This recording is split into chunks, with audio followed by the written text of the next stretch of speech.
আজকের রাজনীতির ক্ষেত্রে আমাদেরকে প্রত্যেককে যারা 1000 2000 টাকার বিনিময়ে ভোট দিয়ে দেয়, আপনি আপনার ভাগ্যকে তার কাছে বিক্রি করে দেন 1-2000 টাকার বিনিময়ে। সে রাজনীতিবিদের একজন পিএস 400 কোটি টাকার মালিক হয়, আর আপনি সকালে খেলে দুপুরে চিন্তা করেন দুপুরে কি খাবেন।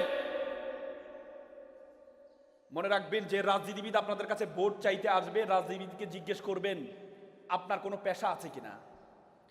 যদি পেশা না থাকে, মনে রাখবেন পেশাবিহীন রাজনীতিবিদ লাইসেন্স প্রাপ্ত চাঁদাবাজ।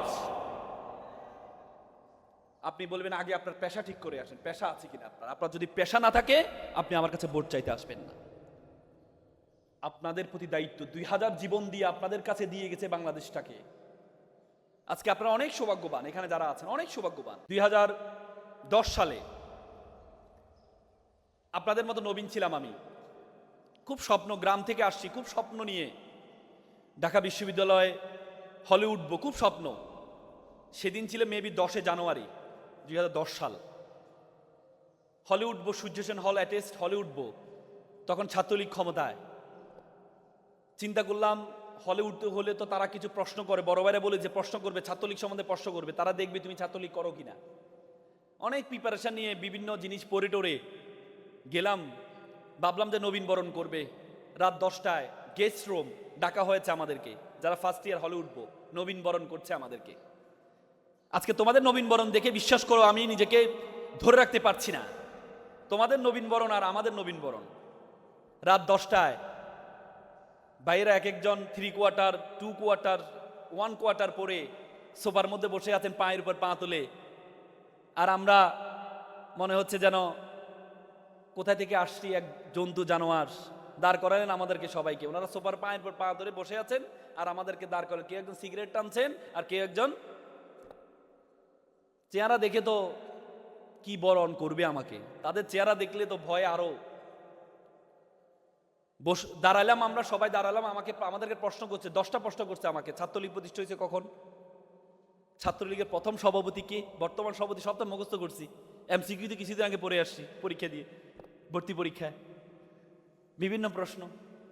একবার যা বলে আজকে কি দিবস, এটাও তো মুখস্থ করে আসছি।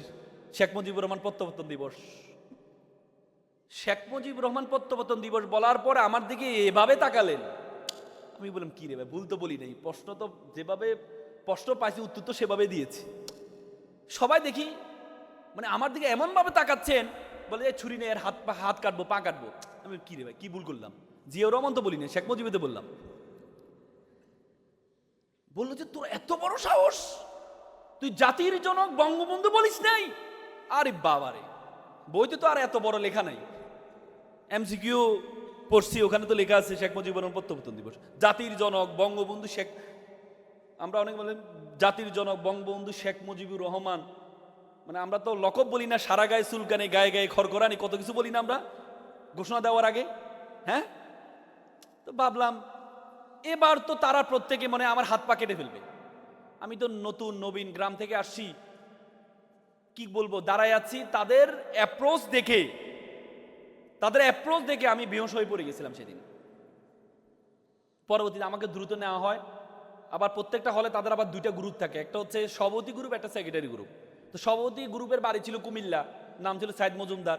আমি চিন্তা করি আমার বাড়ি কুমিল্লা, তার গ্রুপে উঠলে মনে হয় আমি একটু সেফ থাকতে পারবো। আমার দেখি যে কি নির্যাতনটা করলো আমাকে। পরে সেক্রেটারি গ্রুপ পরের দিন পত্রিকা দিয়ে দেয় যে নবীনকে নির্যাতন করে সভাপতি সাইদ মজুমদার নির্যাতন করেছে, মানে তারাই। তো পরে সভাপতি আমাকে ডাকছে, কই বেটা তুই এমন করলি কেন? যে ভাই আপনি আমার এলাকার মানুষ, সবাই বলছে আপনি ভালো মানুষ, আপনি আমার এলাকার মানুষ, এই জন্য আপনার হলে আপনার গ্রুপে উঠলাম, আপনি আমাকে কি করলেন?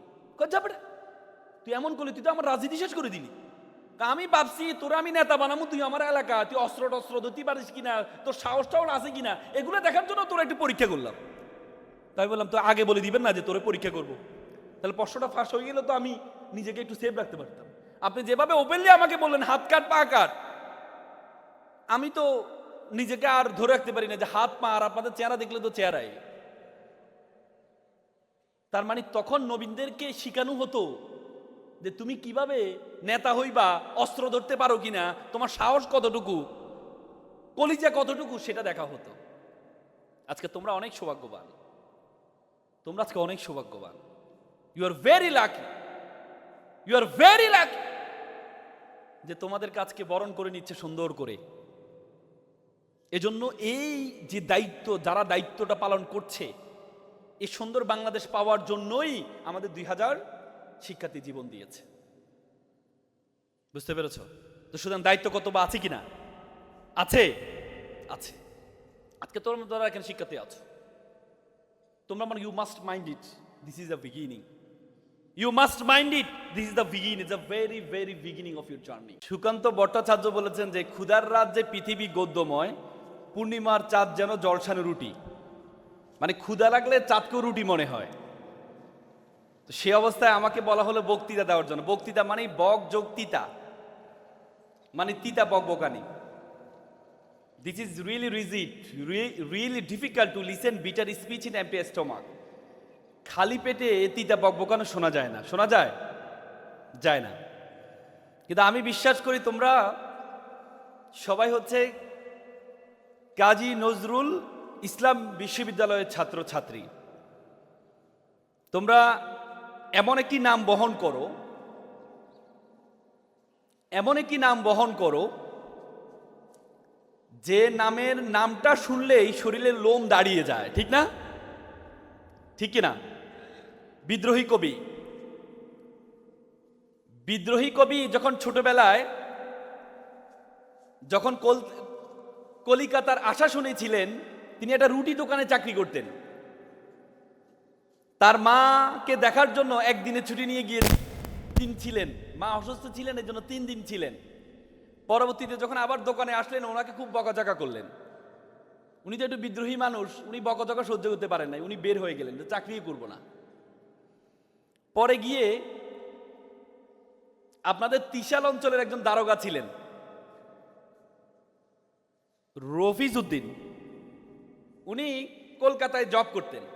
ওনার ঘরের বারান্দায় শুয়েছিলেন রাতে। পরে উনি উঠার পর দেখে তাকে জিজ্ঞেস করলেন, বললো যে আমি দুদু মিয়া, আমার এই সমস্যা। উনি চিন্তা করলেন ওনার মা থাকে ত্রিশালে, মাকে দেখভাল করার জন্য একটা ছেলে লাগবে। পরে নিয়ে আসলেন, দুঃখু মিয়াকে নিয়ে আসলেন এখানে, নিয়ে এসে মার কাছে রাখলেন। মা দেখলেন এই কাজের দিকে তার মনোযোগ নয়, তার শুধু বই পড়ার দিকে মনোযোগ। তো মা ছেলেকে বলল, এ ছেলে তো কাজের চেয়ে বইয়ের দিকে যোগ, তুমি তাকে একটা স্কুলে ভর্তি করাও। পরে এখানে আপনাদের ত্রিশালে একটা স্কুলে ভর্তি করানো হয়।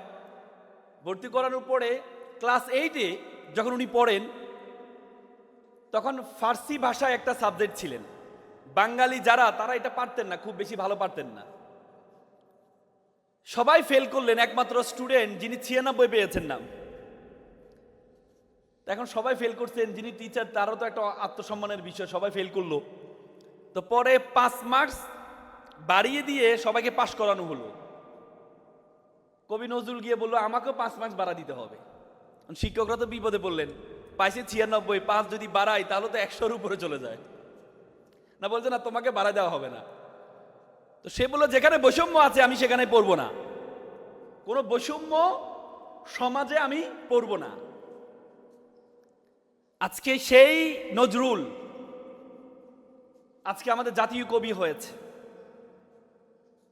ব্রিটিশদের বিরুদ্ধে উনি বিদ্রোহী কবিতা দিয়েছেন। আমি চির দুর্বার দুর্বিনীত, আমি নৃশংস, আমি সাইক্লোন, আমি ধ্বংস। সেই নজরুল বিশ্ববিদ্যালয় আপনারা পড়েন। নজরুল আমাদেরকে শিখিয়ে দিয়েছেন, নজরুল আমাদেরকে বুঝিয়ে দিয়েছেন, আমরা বাঙালি জাতি হিসাবে সবসময় মনে করি সুযোগ সুবিধা মামা লাগবে বড় হওয়ার জন্য, চাকরির জন্য মামা লাগবে, ব্যবসার জন্য টাকা লাগবে। নজরুল শিখিয়ে দিয়েছেন তোমার পরিবার কেন্দ্রিক যে ব্যাকগ্রাউন্ড, পরিবার কেন্দ্রিক যে চিন্তা, তোমার মামা আছে কি না এটা ইম্পর্টেন্ট না। ইম্পর্টেন্ট হচ্ছে তোমার ইচ্ছা শক্তি থাকলে তাহলে তুমি বিশ্ব নন্দিত হওয়া সম্ভব। আজকে শিক্ষার্থীদের মধ্যে, আমাদের মধ্যে এক ধরনের চিন্তা, আমরা সবসময় মনে করি যে আমার মামা লাগবে। আমাদের মধ্যে একটা পিছু টান আছে। তোমরা আমাকে বলো তো, বাংলাদেশের একজন প্রখ্যাত লেখক হুমায়ুন আহমেদ, তার ছেলে হুমায়ুন আহমেদের যোগ্যতার কত % পেয়েছে? কত %? 5% পেয়েছে? 1%ও পায়নি। মুকেশ আম্বানি ভারতের সবচেয়ে বড় ধনী ব্যক্তি, আনাত আম্বানি তার যোগ্যতার, তার ছেলে তার যোগ্যতার কত পার্সেন্ট পেয়েছে? তার কি টাকা ছিল না? মামা ছিল না? সুযোগ সুবিধা ছিল না? তারপরে পায়নি কেন? তার মানে বড় হওয়ার জন্য মামা টাকা বড় ইম্পর্টেন্ট না, ইম্পর্টেন্ট হচ্ছে ইচ্ছা শক্তি, তোমার চিন্তাধারা, তুমি নিজেকে কতটুকু বড় মনে করো।